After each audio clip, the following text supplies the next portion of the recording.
ರಾಜ ಮತ್ತು ಮೂರ್ಖ ಮಂಗ ಅಂತ.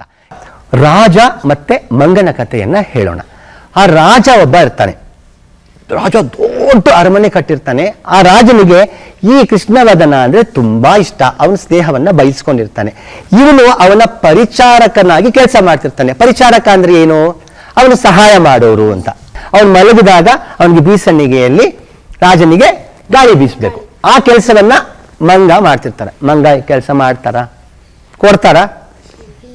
ಮಂಗನ್ ತರ ಆಡ್ಬೇಡ ಕಣೋ ಅಂತ ಹೇಳ್ತಾರೆ.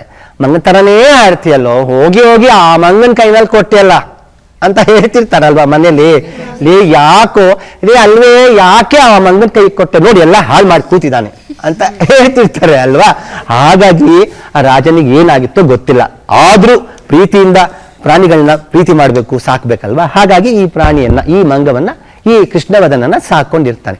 ಒಂದ್ ದಿವಸ ಏನಾಗತ್ತೆ, ರಾಜನಿಗೆ ವಿಶ್ರಾಂತಿ ಪಡಿಬೇಕು ಅಂತ ಹೇಳಿ ಅವನ ಅಂತಃಪುರಕ್ಕೆ ಬರ್ತಾನೆ. ಅಂತಃಪುರದಲ್ಲಿ ಬಂದು ಮಲ್ಕೊಳ್ತಾನೆ. ಮಲ್ಕೊಂಡು ತನ್ನ ರತ್ನಗಂಬಡಿ ಏನಿರುತ್ತೆ ಅದನ್ನು ಮೈ ಮೇಲೆ ಹಾಸ್ಕೊತಾನೆ. ಹಾಸ್ಕೊಂಡಾದ್ಮೇಲೆ ನಿದ್ರೆ ಮಾಡಕ್ ಶುರು ಮಾಡ್ತಾನೆ.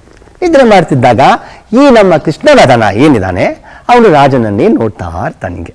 ಅವನು ಇನ್ನೇನು ಕಣ್ಣು ಮುಚ್ಚಬೇಕು, ಓಡ್ ಹೋಗ್ಬಿಟ್ಟು, ಹೆಂಗ್ ಹೋಗೋದು ಮಂಗ ಅಂತ ಹಿಂಗ್ ಹೋಗಿ ಅಲ್ಲೊಂದು ಬೀಸಣಿಗೆ ತಗೊಂಡು ಬಂದು, ಚಾಮರ ಅಂತ ಏನು ಹೇಳ್ತೀವಲ್ಲ ಅದನ್ನು ತಂದು ಹೀಗೆ ನಿಧಾನ ಹಿಂಗೆ ಬೀಸ್ತಾ ಇರ್ತಾನೆ. ಬೀಸ್ತಾ ಇದ್ದಾಗ ದೂರದಲ್ಲಿ ಒಂದು ಏನ್ ಬಂತು, ಒಂದು ನೊಣ ಅಂತ ಬಂದು, ನೊಣ ಬಂದು ರಾಜನ ಹೊಟ್ಟೆಯ ಮೇಲೆ ಹಿಂಗೆ ಕೂತ್ಕೊಳ್ಳುತ್ತೆ.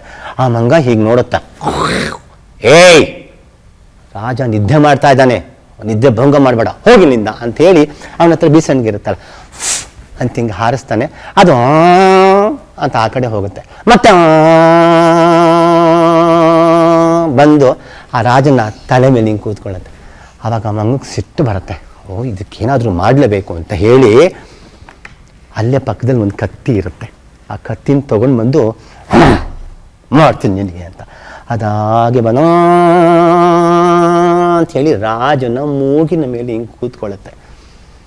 ಆಗ ಏನು ಮಾಡುತ್ತೆ ಆ ಮಂಗ, ಮಾಡ್ತೀನಿ ನಿಮಗೆ ಅಂತೇಳಿ ಬಂದು ಹಿಂಗೆ ಹೊಡೆಯುತ್ತೆ. ಏನಾಯ್ತು, ರಾಜನ ಮೂಗು ಕತ್ತರಿಸೋಯ್ತು. ರಾಜ ಅಯ್ಯೋ ಅಯ್ಯೋ ಏನಾಗ್ತಿದೆ ಅಂದಾಗ ಎಲ್ಲ ಸೈನಿಕರು, ಅವರ ಕಾವಲುಗಾರ ಯಾರಿದ್ರೆ ಎಲ್ಲ ಓಡ್ ಬಂದ್ರು. ಈ ಮಂಗನನ್ನ ಹಿಡಿ ಅಂತ ಹೇಳಿದಾಗ ಆ ಮಗನ ಹಿಡ್ಕೊಂಡು ಆ ಮಂಗಕ್ಕೆ ಶಿಕ್ಷೆ ಕೊಡ್ತಾರೆ.